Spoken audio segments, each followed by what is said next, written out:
Movie की शुरुआत में एक टैटू शॉप में होती है जिसका ओनर एक बूढ़ा आदमी है जो कि काफी अनुभवी है। वो बूढ़ा आदमी एक जवान गैंगस्टर की बॉडी पे टैटू बना रहा होता है और तभी वहाँ उस गैंगस्टर का नौकर एक काली रेत से भरा हुआ लिफाफा लेकर आता है। गैंगस्टर को उसका मतलब नहीं समझ आता, पर बूढ़ा आदमी उस काली रेत को देखकर शॉक हो जाता है। वो बताता है कि काली रेत खतरनाक निंजास का दुनिया में आने का सिंबल है। उसने ऐसे निंजास का बहुत टाइम पहले सामना किया था और उस बूढ़े आदमी को खुद ही एक्सपीरियंस तभी हुआ था कि वो निंजास कितने खतरनाक है। फिर जब गैंगस्टर बूढ़े आदमी को कायर बोलता है तब बूढ़ा आदमी उनको अपने चेस्ट के लेफ्ट में बना एक अजीब सा निशान दिखाता है जो कि निंजास के अटैक की वजह से बना था। फिर बूढ़ा आदमी गैंगस्टर और उसके साथियों को बताता है कि उसके जन्म से ही उसका दिल राइट साइड में है जिसकी वजह से वो अभी तक जिंदा है। अब अचानक से एक आदमी का सर दो हिस्सों में काट दिया जाता है, सभी जगह खून ही खून फैल जाता है और फिर एक तार ऊपर छत से नीचे आती है और एक आदमी को फंसाकर ऊपर खींच लेती है। जब उस आदमी को नीचे फेंका जाता है तब उसके पेट के कुछ हिस्से नीचे आते हैं। निंजास अभी भी अंधेरे में छुपे हुए हैं और बाकी बचे हुए लोगों को भी एक ही बार में काट देते हैं और सारा खून खराब हो जाता है।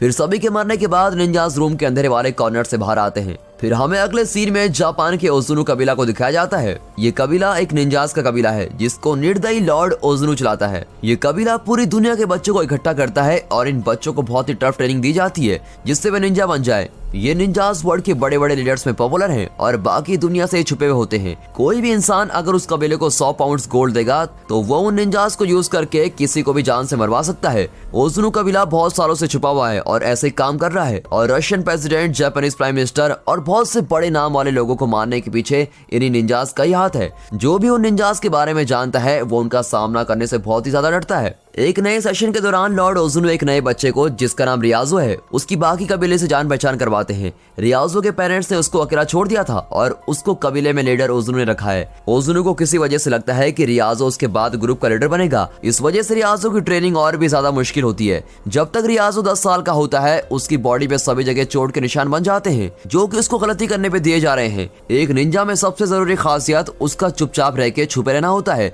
रियाजो को एक तेज आवाज करने वाले लकड़ी के फर्श पे चलाया जा रहा है और अगर उस पर चलते हुए उसने गलती से भी आवाज की तो उसकी टांगों को कोड़े से मारा जाएगा। अब रात के टाइम रियाजो को नींद नहीं आ रही है क्योंकि उसके लेग्स में बहुत ही दर्द हो रहा है। तब वहाँ एक लड़की आती है और उसके जख्म पे दवाई लगाती है। उस लड़की का नाम है किरिको और वो लड़की भी वहाँ निंजा की ट्रेनिंग ले रही है। वहाँ के बच्चों को सिखाया जाता है कि उनके दिल में किसी तरह की फीलिंग्स नहीं होनी चाहिए, पर किरिको यहाँ पर एक अलग ही लड़की है। वो मार पिटाई और लोगों को मारने में विश्वास नहीं रखती है। अब टाइम बहुत ही जल्दी निकलता है। रियाजो और किरिको साथ साथ बड़े होते हैं, कभी मुश्किल से ही बात करते हैं पर हमेशा एक दूसरे को ढूंढते रहते हैं। रियाजो ओजुनु का ट्रेन किया हुआ सबसे टैलेंटेड निंजा बन जाता है, पर एक लड़ाई के दौरान दिखाया जाता है कि रियाजो अपने एक सीनियर तेकेशी से हार जाता है। तेकेशी उसको बेईमानी से हरा देता है। मास्टर ओजुनु उस बेईमानी को अलाउ कर देते हैं और रियाजो को कमजोर बता देते हैं। ओजुनु एक फिंगर टेक्निक रियाजो पे यूज करता है जिस वजह से उसको बहुत ही दर्द होता है। अब इसके बाद ओजुनु बहुत मुश्किल टेस्ट लेता है जिसमें रियाजो को बिना किसी मेडिकल ट्रीटमेंट के पूरी रात गुजारनी है।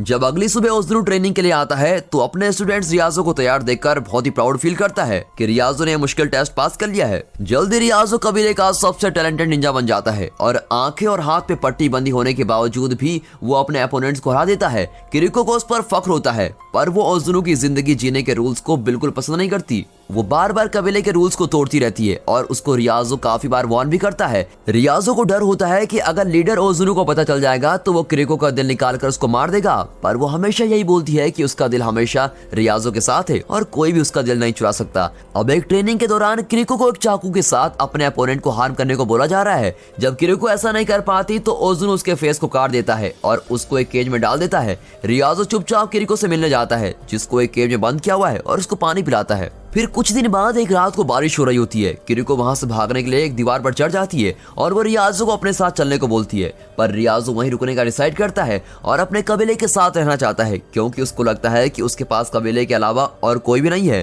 फिर किरिको को पकड़ लिया जाता है और उसको मारने का डिसाइड किया जाता है। सीनियर तेकेशी सभी के सामने किरिको के दिल पे वार करके उसको मार डालता है। अब उस दिन रियाजो का एक हिस्सा मर जाता है, पर फिर भी वो कबीले के साथ लॉयल रहने का सोचता है। अब कुछ साल गुजर जाते हैं और सीन बर्लिन के यूरोपोल हेडक्वार्टर्स में दिखाया जाता है। वहाँ एक रिसर्चर जिसका नाम मिका है, उसको ओजुनु के कबीले के होने के कुछ सबूत मिलते हैं। उसको पता नहीं होता कि ये कबीले के बारे में जानकारी कितनी खतरनाक हो सकती है और वो ये जानकारी लेके अपने सीनियर मॉस्लो के पास जाती है, लेकिन सीनियर मानने से मना कर देता है। पर मिका उसको रिपोर्ट दिखाती है जो कि रिलेशन दिखाती है कि लीडर्स ने पैसे दिए हैं बहुत बड़े बड़े लोगों को मरवाने के लिए। मॉस्लो को अब इसमें इंटरेस्ट आ जाता है और वो डिसाइड करता है कि वो इस बारे में और अच्छे से पता लगाएगा। फिर उनको पता चलता है कि एक बड़ा केजीबी एजेंट जिसका नाम सावाटिन है, पास्ट में उसने भी ऐसे ही कुछ रिपोर्ट्स बनाई थी। जब उसकी बात लोगों तक पहुंचने लगी तो उसको उसकी जॉब से निकाल दिया गया था और फिर उसको मार भी दिया गया था। फिर हमें दिखाया जाता है कि रियाजो भी बर्लिन में है और वो एक बेकार से अपार्टमेंट में एक स्पेशल काम के लिए रह रहा है। वो हमेशा की तरह अपने मास्टर की सिखाई मुश्किल ट्रेनिंग कर रहा होता है।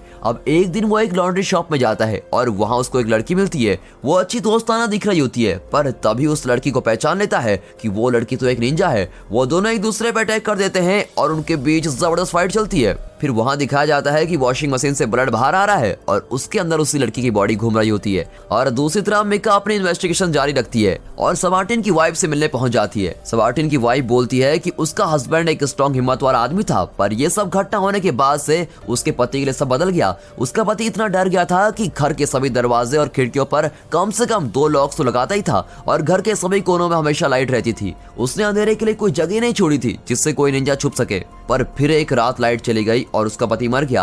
अब एक हायर ऑफिशियल की एंट्री मिका के ऑफिस में होती है। ये बात क्लियर है कि ये ऑफिसर मिका पर नजर रखने के लिए आया है, क्योंकि लोग मिका के बारे में बात कर रहे हैं कि वो उन चीजों को पता लगाने की कोशिश कर रही है जिससे उसका कुछ लेना देना नहीं है। उसी शाम मिका अपने घर में पहुंचती है और वहाँ उसको पता चलता है कि पूरे ब्लॉक में लाइट नहीं है। फिर भी वो अपने अंधेरे वाले घर में चली जाती है और वहाँ उस पर एक निंजा अटैक करता है। सरप्राइज की बात तो ये होती है कि वहाँ एक और निंजा आता है और मिका की जान बचा लेता है और दूसरे निंजा को मार डालता है। वो सीक्रेट निंजा कोई और नहीं, रियाजो है। अब फ्लैशबैक में दिखाया जाता है जिसमें छोटा रियाजो किसी को मारने के लिए अपने पहले मिशन पे आया है। वो अपनी सारी फ्रस्ट्रेशन निकालने के लिए अपने पहले टारगेट को बहुत ही बुरी तरीके से मारता है। मिशन के बाद वो अपने रूफटॉप पर अपने कबीले से मिलने के लिए जाता है। लॉर्ड ओजुनु बोलते हैं कि वो बहुत ही प्राउड है रियाजो पे और फिर उसको अपने पास बुलाते हैं, पर वो सरप्राइज हो जाता है जब रियाजो उस पर अटैक करता है, जिससे ओजुनु का फेस और एक आंख कट जाती है। रियाजो के साथ के निंजा उस पर अटैक करते हैं और उसको बहुत मार मार के बिल्डिंग से नीचे गिरा देते हैं। रियाजो बहुत मुश्किल से बच पाता है। अब प्रेजेंट में रियाजो मिका से बात कर रहा है और वो मिका को बताता है कि उस फर्स्ट मर्डर के बाद से ही रियाजो अपने पुराने कबीले के सभी मिशन को खराब करने की कोशिश कर रहा है और इसी वजह से उसने मिका की जान बचाई है।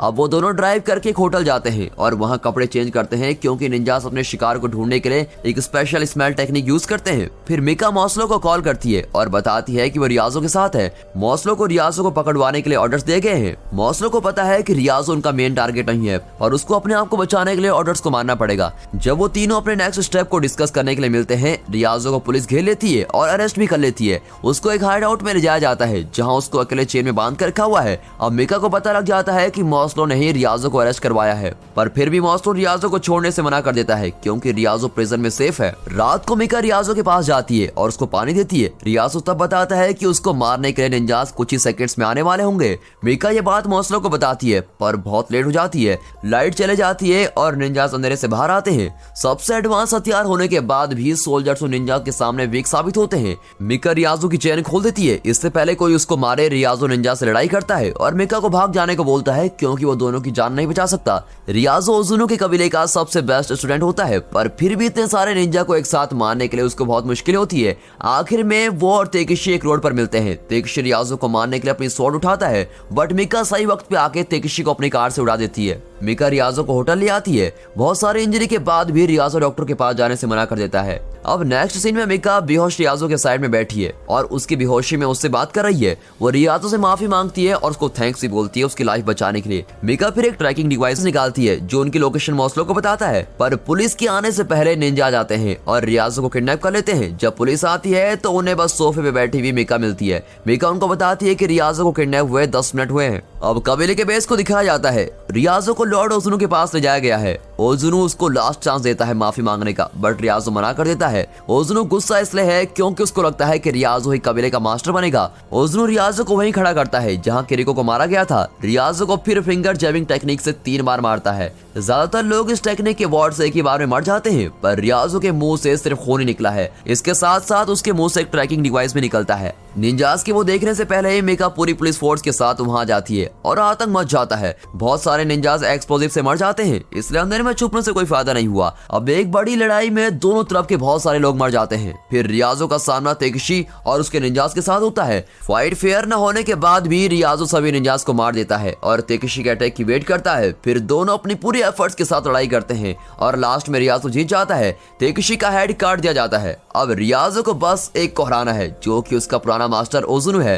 रियाजो को ओजुनु एक कमरे में मिलता है जो कि शांति से बैठा हुआ है जबकि बाकी लोग बाहर मर रहे हैं। ओजुनु अपनी एक्सपर्टीज दिखाता है और हवा में गायब हो जाता है और अंधेरे से रियाजो के पीछे से हमला करता है। बस एक धक्के से ही ओजुनु रियाजो को उड़ा के दूसरे रूम में पहुंचा देता है। फिर दोनों अपनी स्वॉर्ड्स निकालते हैं और दोनों के पीछे खतरनाक लड़ाई होती है। ओजुनु एक और चांस देता है रियाजो को माफी मांगने का और बताता है कि वो रियाजो का बाप है। रियाजो गुस्से और फ्रस्ट्रेशन से बोलता है कि वो किसी का बेटा नहीं है और जिस सेकंड वो ओजुनु को मारेगा वो सेकंड उसकी लाइफ की पहली सांस होगी। और ऐसे बोलते ही दोनों एक दूसरे से लड़ने के लिए आगे जंप करते हैं पर ओजुनु दोबारा गायब हो जाता है। अब अचानक से मिका रूम में रियाजो की हेल्प करने के लिए एंटर करती है बट तभी वहां ओजुनु अंधेरे से वापस आता है और मिका पे अटैक करता है और अपनी स्वॉर्ड को उसकी छाती में घुसा देता है। अब लड़ाई ओजुनु जीत रहा होता है। फिर रियाजो सेम ट्रिक यूज करके उसकी बॉडी को काट डालता है। आखिर में ओजुनु अपने कंधे पे स्वॉर्ड लगने से मर जाता है। रियाजो मिका को लेकर बाहर आता है और डॉक्टर उसका इलाज करते हैं। मिका का दिल चेस्ट की राइट साइड में होता है जिसका मतलब है कि वो ठीक हो जाएगी। अब लास्ट के सीन में रियाजो एकेडमी की दीवार से जंप करता है जैसा कि किरीको चाहती थी। और दोस्तों यहाँ पर ये मूवी खत्म होती है। मुझे उम्मीद है आपको मूवी और वीडियो अच्छी लगी होगी तो वीडियो को एक लाइक और चैनल को सब्सक्राइब अभी कर दें। And finally thanks for watching.